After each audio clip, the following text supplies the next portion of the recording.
In the stillness of space, where the stars painted a tapestry of ancient light across the infinite black, the sudden, violent breach of normalcy came without warning. The sky above Earth, a vibrant blue canvas just moments before, was now slashed with streaks of malevolent crimson. An alien fleet, massive ships clad in gleaming metal that seemed to absorb the light around them, emerged from the void. Their arrival was silent, but the message was deafening. Earth was not alone, and its first interstellar visitors were not here for pleasantries. General Sarah Whitlock, stationed at the International Space Defense Command in Colorado, watched the live feeds from orbital satellites with a growing knot in her stomach. The room around her was a cacophony of ringing phones, frantic voices, and the soft hum of computers. Her team, a mix of military personnel and civilian experts, worked feverishly to assess the threat. General, initial scans show at least 20 capital ships and numerous smaller fighters. No communication attempts so far, reported Lieutenant Ramirez, her eyes fixed on the data streaming across her screens. Sarah nodded, her mind racing. The world had speculated about this moment for centuries, dreaming of benevolent encounters and fearing destructive invasions. Now, with the alien ships hanging ominously in Earth's orbit, those fears seemed prophetic. "Have we tried hailing them?" Sarah asked, her voice steady despite the tension. "We have, General. No response on any channel. They're completely silent," another officer called out. The global response was swift.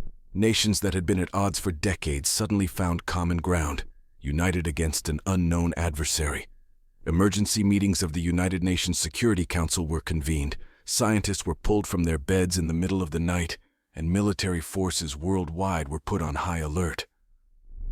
Meanwhile, back at the command center, Sarah initiated a protocol that had been in place for such an eventuality, though many had doubted its necessity. Screens around the room lit up with strategic options, evacuation plans, and possible countermeasures. The weight of her next decision could tip the scales in unimaginable ways.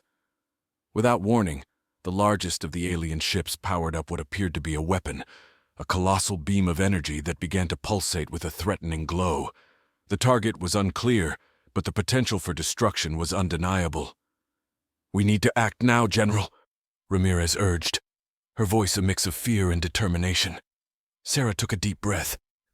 "Deploy the aerial drones. I want a closer look at their weaponry, and get me a direct line to the President. We may need to consider more aggressive options." As the drones darted through the Earth's atmosphere, racing towards the alien fleet, the whole world watched. Live broadcasts showed the sleek forms of Earth's technology weaving through the colossal, otherworldly structures of the alien ships. Suddenly, the main screen in the command center flickered to life with a new image. The drones had transmitted their first close-ups of the alien technology. It was unlike anything anyone on Earth had seen, sleek yet grotesquely organic, as if their ships were alive. "Analyzing material composition now," said Dr. Emily Sorensen, one of the lead scientists. It's not just advanced. It's self-repairing. Any damage we could inflict might be temporary at best." The revelation sank in. Traditional warfare might be futile. Just as despair began to grip Sarah's heart, an idea sparked. What if we don't fight them with weapons? What if we use their silence against them? She turned to her communications team. "Prepare to broadcast a message. Use every frequency, every mode of communication we have. If they won't talk to us, maybe they'll listen." The message was simple. "We are Earth. We wish to communicate. We do not seek conflict. Please respond." As the message went out, a collective breath seemed to be held around the globe. Everyone waited for a sign, a response, anything that could hint at what was to come. And then, far above the Earth, where no human eye could see, a subtle shift occurred among the alien fleet. One of the smaller ships, previously indistinguishable from the others, began to move slowly towards Earth. It was not an aggressive maneuver, but rather one of cautious approach. The command center was silent as all eyes were fixed on the screen. Was this a sign of peace, or the prelude to an invasion? Only time would tell. But for General Sarah Whitlock and her team, this was just the beginning. As the alien vessel descended towards Earth, a palpable tension filled the air. General Sarah Whitlock stood resolute at the command center, monitoring every frame of the live feed that streamed the vessel's slow, deliberate approach. This solitary ship, starkly smaller than the Titan still orbiting above, glinted like a shard of night against the blue sky, its contours eerily fluid. "General, the ship has entered the stratosphere," Lieutenant Ramirez reported, her voice cutting through the thick anticipation that hung over the room. "Its trajectory suggests it's heading for the Atlantic, off the eastern seaboard." Sarah's eyes didn't waver from the screen. "Alert the Atlantic Fleet. Have them ready, but hold back. We don't want to provoke them." As the world watched, the vessel continued its descent, not towards a major city, but to the open waters of the North Atlantic. The choice seemed deliberate, calculated to minimize potential conflict, or perhaps to test humanity's responses. On board the USS Armstrong, Admiral Clark watched the alien craft through high-resolution binoculars. "It's unlike any design I've ever seen. Like a living creature," he murmured to his second-in-command. "Have the science teams on standby. As soon as it lands, I want samples." The alien ship finally touched down on the ocean's surface, floating with an unnatural grace. It caused no splash, no disturbance to the water. Instead, the sea around it calmed, as if the elements themselves were wary of this intruder. Back in Colorado, Sarah coordinated with international leaders, providing updates and advocating for caution. "This is a reconnaissance mission, not an invasion," she explained over secure lines. "Keep military forces on defensive. Avoid any aggressive maneuvers. Meanwhile, a specialized team of linguists, cryptographers, and communication experts assembled at the command center, tasked with deciphering any signals emanating from the ship. Dr. Emily Sorensen, leading the team, analyzed the incoming data. "It's emitting a complex series of pulses. Not random, but I can't say it's a language either, not yet." The pulses were directed not towards the vast expanse of space, but inward, towards Earth. It was as if the ship itself was feeling out the Earth, learning its chemical composition, its weather patterns, even its electromagnetic frequencies. As the team worked, a new development unfolded. The alien craft began to change shape. What was once a seamless metallic surface now opened like a flower blooming, revealing a core that glowed with a pulsating blue light. "Getting any readings on that?" Sarah asked, leaning over Emily's shoulder.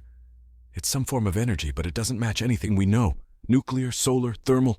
It's off our charts," Emily responded, her brow furrowed in concentration. In the waters below the alien vessel, naval ships and submarines observed an increase in water temperature and a subtle yet noticeable shift in local marine life behavior. Fish swam in patterns that mirrored the pulses emitted by the ship, and even the ocean currents seemed to alter course slightly around the craft. Admiral Clark, observing these anomalies, decided to take a cautious step forward. "Deploy the unmanned submersibles. I want a closer look at that energy source. Keep it non-invasive, no contact." As the submersibles approached, transmitting their findings in real time, a new pulse sequence began. This time, the sequence was faster, more urgent.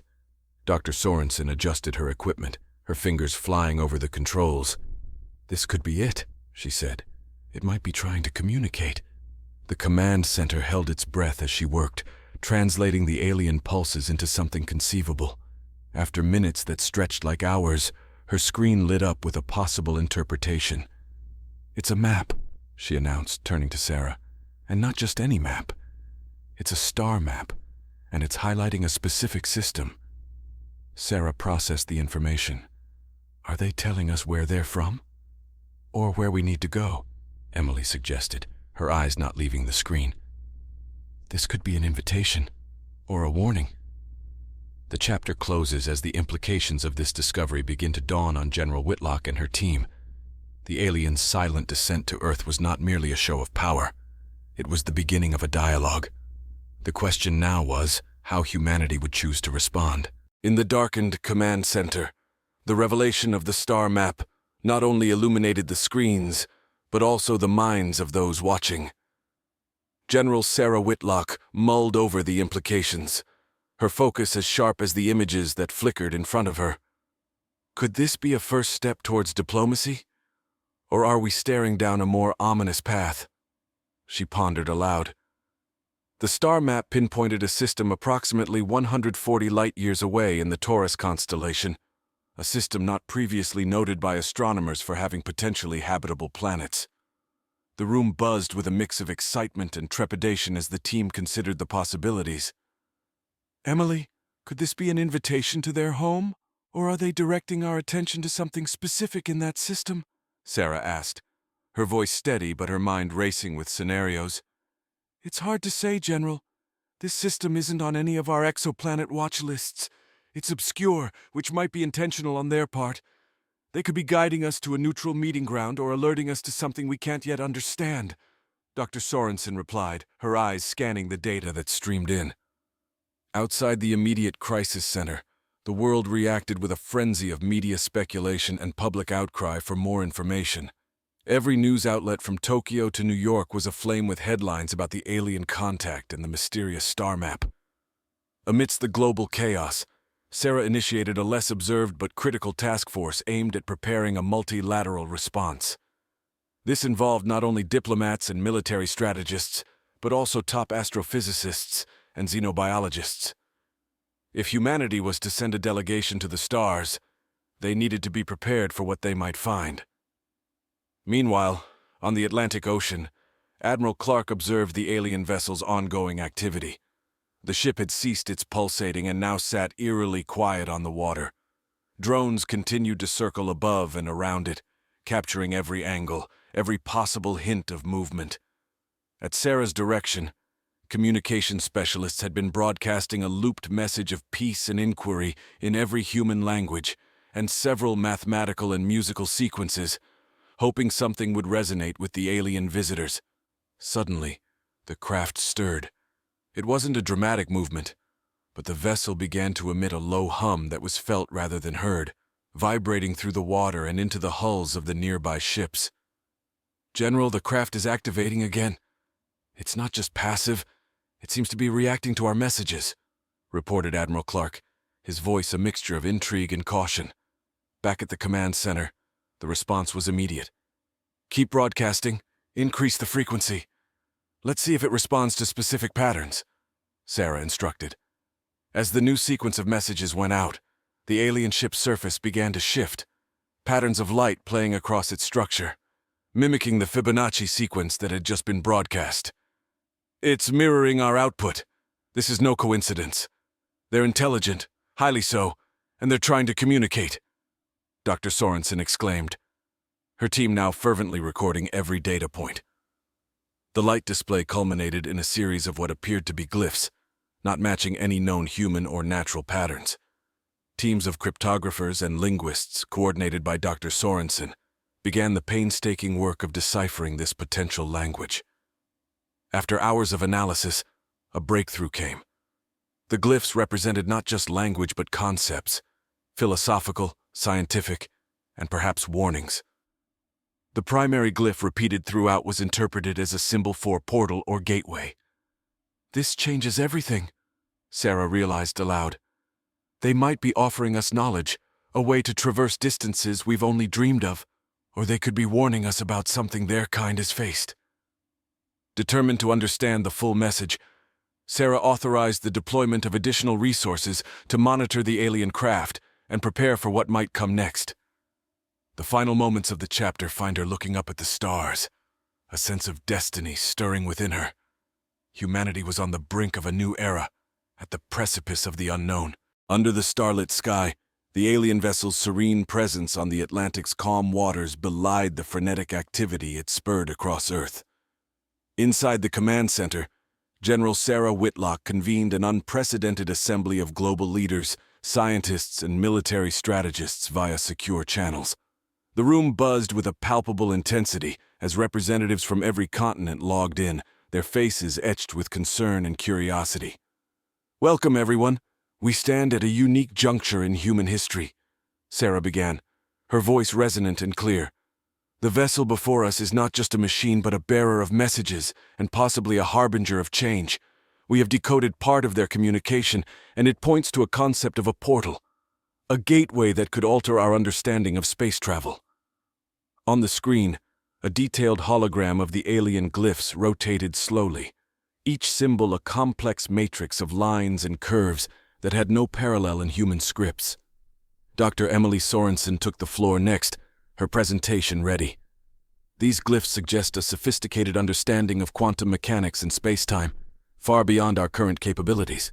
The recurring portal motif could imply an advanced propulsion system, or even a method of creating traversable wormholes, Emily explained, zooming in on a particularly intricate glyph.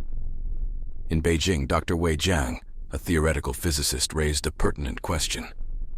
Have we considered the risks? Such technology could be inherently unstable or might attract unwanted attention from other extraterrestrial civilizations. Sarah nodded in acknowledgement. Risk assessment is underway. We are treading carefully. Our priority is to ensure Earth's safety in this exploration. As the meeting progressed, Admiral Clark updated the group from his position in the Atlantic.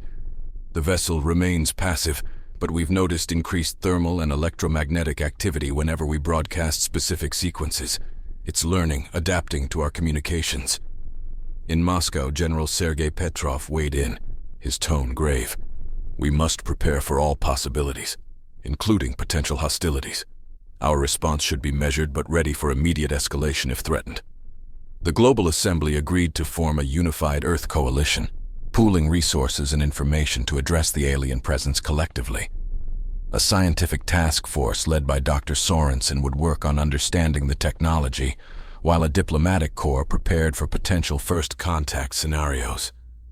Meanwhile, in a remote observatory in Chile, astronomers directed their instruments towards the star system identified in the alien star map. If there were answers to be found, they lay both on Earth and light years away in the cosmos. The night deepened, and Sarah felt the weight of her responsibilities more acutely than ever. Her military instincts honed her focus on defense, but her human curiosity pulled her towards the unknown possibilities of alien cooperation.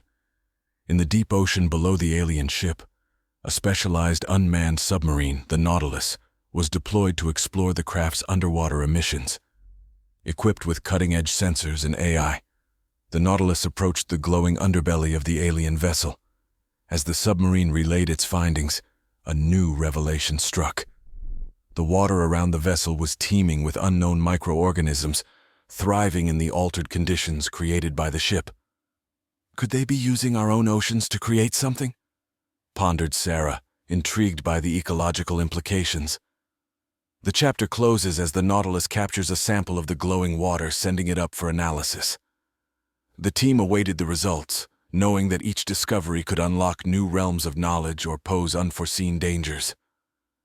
Above them, the alien ship remained a silent sentinel, its intentions wrapped in mystery, its presence a challenge to the very nature of human understanding. Amidst the churning Atlantic, the alien ship stood as a beacon of enigma, its interactions with Earth subtle yet profound. General Sarah Whitlock, coordinating from the command center, witnessed a turning point as the Nautilus surfaced, bearing with it samples that would potentially reshape humanity's place in the cosmos. In the laboratory annex of the International Space Defense Command, Dr. Emily Sorensen and her team, clad in biohazard suits, received the sealed canisters of water from the Nautilus. The samples emitted a faint luminescence, casting ghostly blue shadows on the sterile white walls of the containment unit. The preliminary analysis shows these aren't just simple organisms, Emily briefed, her voice muffled through her mask. They exhibit properties of extremophiles, capable of surviving, perhaps even thriving in the vacuum of space.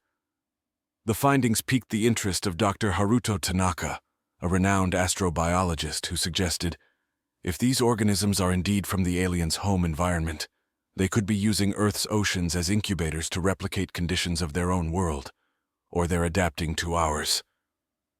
The implications of this discovery sent ripples through the scientific community and the Earth Coalition. Could Earth be a test bed for alien life forms, or was this a benign byproduct of the alien ship's presence? As Emily and her team delved deeper into the genetic makeup of the organisms, Admiral Clark oversaw a controlled experiment. A section of the ocean around the alien vessel was cordoned off, creating a controlled environment to observe the interaction between the organisms and various stimuli. Back at the command center, the holographic displays now showed not only the alien glyphs, but also a simulation of the organism's potential growth patterns. The models predicted rapid proliferation, their bioluminescence increasing in intensity as they adapted to their new environment. Let's introduce a low-frequency pulse into the water, mimicking the ship's emissions. I want to see how they respond, Emily suggested, her gaze fixed on the live feed from the experiment zone. The pulse was emitted, and the response was immediate. The organisms aligned themselves in intricate swirling patterns that mirrored the Fibonacci sequences previously displayed by the ship. It was as if they were communicating or had been triggered to perform a specific function. This could be a form of communication, or perhaps a building process. Are they constructing something? Wondered Sarah, observing the mesmerizing dance of light below the waves. The revelation led to a strategic meeting with the Earth Coalition. The diplomatic corps, led by Ambassador Liu Ren, debated the merits of sending a message back to the alien ship using the organisms as a medium. If these organisms are a bridge between us, it might be our best chance at establishing meaningful communication, Liu proposed. Meanwhile, public curiosity turned to concern as news leaked about the rapid growth of alien organisms in Earth's waters. Environmental groups demanded transparency about the potential ecological impacts, while conspiracy theories flourished about alien intentions. Under mounting pressure, Sarah approved a broadcast explaining the situation, assuring the global audience of the careful, controlled approach being taken. We are on the brink of a new frontier in interstellar relations and biological science. We tread with caution, respect, and an unwavering commitment to the safety of our planet. As the chapter closes, the alien ship begins to react to the experiments, its hull pulsating gently, synchronizing with the bioluminescent display in the waters below. The interaction hinted at a complex, dynamic relationship between the ship and the organisms, one that promised answers but also posed new questions about the intentions of Earth's visitors. Amidst the churning Atlantic, the alien ship stood as a beacon of enigma, its interactions with Earth subtle yet profound. General Sarah Whitlock, coordinating from the command center, witnessed a turning point as the Nautilus surfaced, bearing with it samples that would potentially reshape humanity's place in the cosmos. In the laboratory annex of the International Space Defense Command, Dr. Emily Sorensen and her team, clad in biohazard suits, received the sealed canisters of water from the Nautilus. The samples emitted a faint luminescence, casting ghostly blue shadows on the sterile white walls of the containment unit. The preliminary analysis shows these aren't just simple organisms, Emily briefed, her voice muffled through her mask. They exhibit properties of extremophiles, capable of surviving, perhaps even thriving in the vacuum of space. The findings piqued the interest of Dr. Haruto Tanaka, a renowned astrobiologist who suggested, if these organisms are indeed from the aliens' home environment, they could be using Earth's oceans as incubators to replicate conditions of their own world, or they're adapting to ours. The implications of this discovery sent ripples through the scientific community and the Earth Coalition. Could Earth be a test bed for alien life forms, or was this a benign byproduct of the alien ship's presence? As Emily and her team delved deeper into the genetic makeup of the organisms, Admiral Clark oversaw a controlled experiment. A section of the ocean around the alien vessel was cordoned off, creating a controlled environment to observe the interaction between the organisms and various stimuli. Back at the command center, the holographic displays now showed not only the alien glyphs, but also a simulation of the organism's potential growth patterns. The models predicted rapid proliferation, their bioluminescence increasing in intensity as they adapted to their new environment. Let's introduce a low-frequency pulse into the water, mimicking the ship's emissions. I want to see how they respond, Emily suggested, her gaze fixed on the live feed from the experiment zone. The pulse was emitted, and the response was immediate. The organisms aligned themselves in intricate swirling patterns that mirrored the Fibonacci sequences previously displayed by the ship.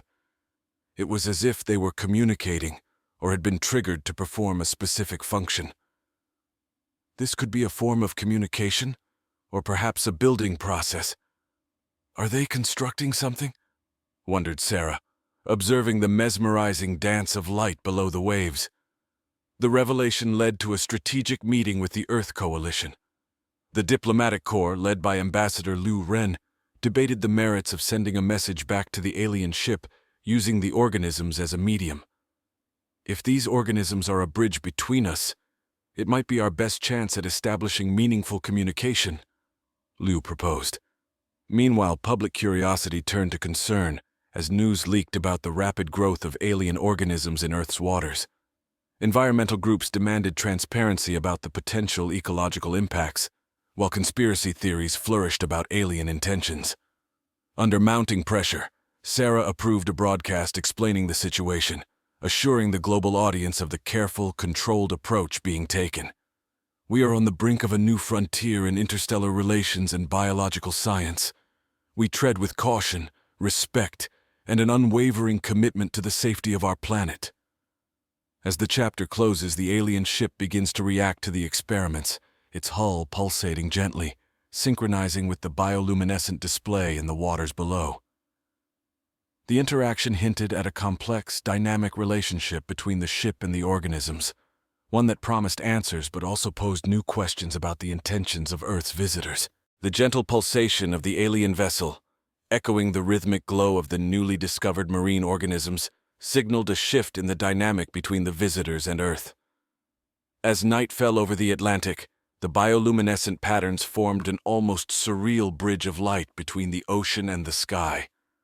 General Sarah Whitlock observed the phenomenon unfold, the implications resonating deeply with her strategic sensibilities. In the high-tech bowels of the International Space Defense Command, a temporary laboratory had been established specifically for this unfolding mystery. The facility was abuzz as Dr. Emily Sorensen and her team, including experts in exobiology and quantum physics, scrutinized the organism's behavior under various controlled conditions. "This isn't random. It's almost as if the organisms are engineered to build or repair," Emily remarked, peering through the microscope at a sample that had been isolated for study. The organisms had begun to arrange themselves into complex, three-dimensional structures that resembled tiny lattices. "Could they be a form of biological nanotechnology?" mused Dr. Tanaka, his eyes wide with the potential scope of their discovery. "Imagine if they are capable of assembling into structures on command from the ship. They could be used for anything from building habitats to repairing ships or even constructing weapons." The idea struck a chord with Sarah, prompting her to initiate a secure video conference with the Earth Coalition's newly formed Exotic Threats Assessment Panel. "We need to consider the possibility that we are witnessing a form of alien architecture in its nascent stage. These organisms could represent a toolkit for spacefaring civilizations," she briefed the panel, outlining the strategic implications.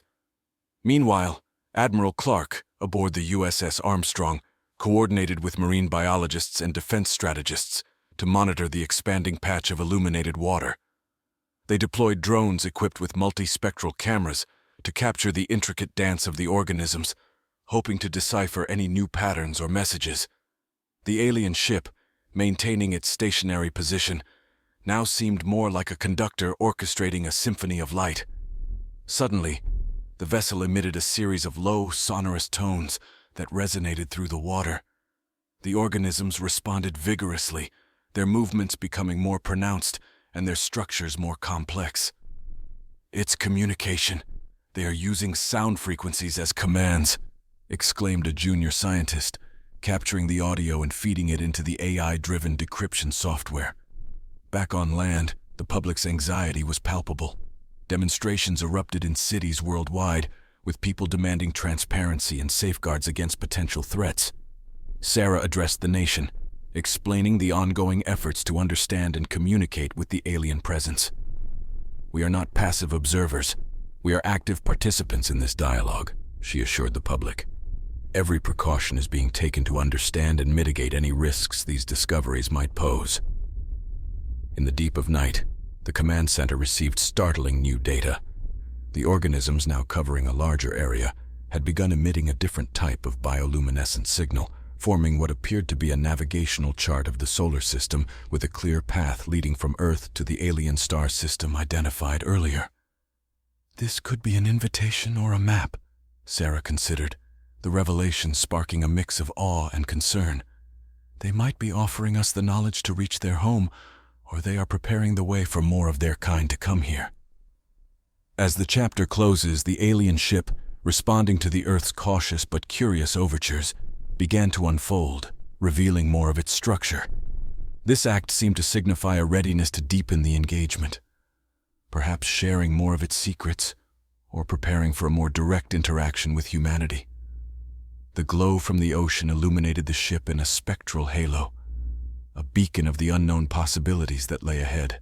With the alien ship unveiling more of its structure, a complex network of geometrically intricate panels and conduits became visible, suggesting an architecture melding technology with organic design. This revelation under the spectral halo of bioluminescence hinted at a civilization where technology and biology were interwoven, offering Earth a glimpse into an advanced alien modality of existence. In the command center, General Sarah Whitlock convened an urgent meeting with the Earth Coalition's top scientific minds and defense strategists. The unfolding events demanded a recalibration of their approach to the alien encounter. "Look at this," Dr. Emily Sorensen pointed out as the latest high-resolution images were displayed. "These aren't just structural elements. They're embedded with what seems to be biocircuits. It's as if the ship itself is part living organism." The integration of biological and mechanical systems in the ship provided crucial insights, but also raised unprecedented bioethical questions.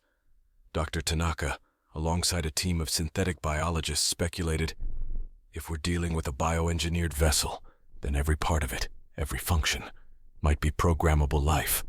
The potential for biotechnology is enormous and potentially dangerous. The alien craft continued to resonate low frequencies, which now seemed to facilitate a more complex interaction with the marine organisms. These creatures had started to form more elaborate structures, some resembling the components visible on the ship's hull, suggesting a form of technology replication or repair. Admiral Clark, observing from the USS Armstrong, reported an increase in activity. "The organisms are constructing something. Looks like a platform or maybe a docking station," he described, monitoring the live feed from underwater drones. Sarah processed this information, aware of the dual implications. If they are building a gateway or interface of some sort, we need to establish protocols for engagement. This could be our chance to initiate a meaningful exchange, or it could be a precursor to something more invasive. The decision was made to send a specialized team, equipped with the latest in biohazard protection and communication technology, to the site of the alien activity. This team, led by Dr. Sorensen, included linguists, xenobiologists, and peacekeepers, trained for first contact scenarios. As the team prepared, the global public watched with bated breath. Social media channels and news outlets buzzed with theories and debates about the intentions of the alien visitors. Sarah addressed the world to manage expectations and ensure a unified front. "We are stepping into a new chapter of human history," she announced. "This mission is not just about making contact, but about understanding the responsibilities that come with such knowledge." Meanwhile, in the laboratories, analysis of the organisms revealed that their DNA was not just alien but highly adaptive, capable of rapid mutations in response to environmental stimuli. They are designed to survive, possibly to terraform or adapt environments to their needs, noted a genetic engineer, piecing together the data. The chapter closes as the team approaches the glowing platform beneath the waves, the alien ship looming above like a silent sentinel. The organisms around the platform pulsed rhythmically, almost beckoningly, as if aware of the human presence. With each step, the team moved not only closer to the alien structure, but also toward a potential nexus of shared realities, where the possibilities of peaceful coexistence and technological leaps awaited, shadowed by the risks of the profound unknown. As the dawn cast its first light over the Atlantic, the interaction between the human team and the alien interface entered a new phase of deeper communication and technological symbiosis. The platform, now fully activated, pulsed with a life of its own, its patterns of light and sound creating a complex symphony of information exchange. Dr. Emily Sorensen, immersed in the flood of alien data, began to decipher the operational principles behind the alien technology. The technology leverages quantum entanglement on a scale we've never imagined. It's not just about travel. It's about the fundamental manipulation of space-time itself, she explained over the secure line to General Sarah Whitlock, who monitored every development from the command center. Could this mean they can create stable wormholes? Sarah queried, considering the strategic implications. Possibly, Emily responded. The diagrams suggest a network of wormhole-like passages, which they might use for instantaneous travel across vast distances. This changes every assumption we've held about physics and interstellar navigation. On the USS Armstrong, Admiral Clark prepared for potential ramifications. If this technology is as transformative as it seems, we need to ensure it doesn't fall into the wrong hands. The balance of power on Earth could shift dramatically. Meanwhile, the alien ship began to mirror the activity below, its hull panels shifting, revealing more of its structure. This appeared to be a coordinated response, possibly indicating that the ship itself was adapting to the new level of interaction with the humans. As Emily and her team adapted to the interface, they accidentally triggered a direct communication channel, and for the first time audio transmissions from the ship were received.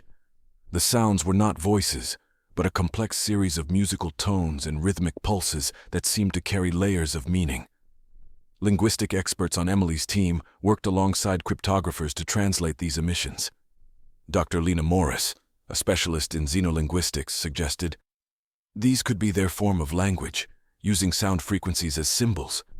Each sequence might represent a different concept, much like words in a sentence. The realization that they were possibly hearing the aliens' language excited the team, deepening their commitment to understanding the nuances of these communications. Simultaneously, environmental data indicated that the surrounding marine life was not only unaffected by the ongoing activities, but seemed invigorated by the energy emissions from the platform. As the sun climbed higher, the team noticed a significant change in the platform's behavior. It began to produce a 3D holographic model of the Earth, with lines connecting to various other planets in distant star systems, possibly mapping out the alien civilization's interstellar routes. Sarah, processing the implications, spoke to the global audience in another update. We are witnessing a demonstration of unparalleled technology that suggests a vast network of inhabited worlds. This presents us with profound questions about our place in the universe and the future of our species. The chapter closes with the Earth Coalition, convening an emergency session to discuss the establishment of an interstellar relations department, reflecting the need for dedicated efforts to manage the implications of this new relationship. As they debated, the alien ship, ever present yet enigmatic, seemed to await humanity's response, its mission evolving from silent observation to active engagement. The team, back on the platform, prepared for what could be the first real dialogue with an alien civilization, marking a pivotal moment in human history. As the Earth Coalition's newly formed Interstellar Relations Department convened its inaugural session, the atmosphere was electric with both potential and the weight of new responsibilities. Back at the alien interface, the team continued to engage with the unfolding holographic displays that now illustrated not only technological blueprints, but also seemingly cultural exchanges between various star systems. The alien communication, increasingly understood as a form of musical language, became more intricate. Dr. Lena Morris, with the help of advanced AI interpreters, began to map out the syntax and grammar of this unique form of expression. It's fascinating, she noted. Their language uses tonal variations to convey not just ideas but also emotions and philosophical concepts. It's like a blend of music and poetry. In the command center, General Sarah Whitlock watched as the translations were projected onto the main screen. The alien messages spoke of a collective known as the Harmonium, a civilization that had mastered the art of space-time manipulation through what they termed the Symphony of Stars, a metaphor for their interconnected network of travel and communication. Their technology doesn't just bridge space, it bridges cultures, Sarah mused, pondering the implications for Earth's future. At the interface platform, Dr. Emily Sorensen and her team initiated a tentative technological handshake, using the newly understood principles to send a simple, encoded message back through the alien system. The platform responded by intensifying its light, and a new series of holograms began to form, showing Earth within the Harmonium's network, a clear invitation to join their interstellar community. Admiral Clark, from his position on the USS Armstrong, kept a protective watch over the proceedings. "We're entering uncharted waters," he communicated to Sarah. "We need to prepare for all outcomes, including the possibility that not all Harmonium encounters have been or will be benign." As Earth's representatives worked to digest the vast influx of information, a live broadcast was prepared to share a summary of these monumental discoveries with the world. Sarah stood before the cameras, her expression calm, yet filled with the gravity of the moment. "Today, we stand not just on the precipice of a new chapter in human history, but possibly a new era in cosmic civilization," she announced. "The Harmonium extends a hand to us, offering knowledge, peace, and a place within their symphony.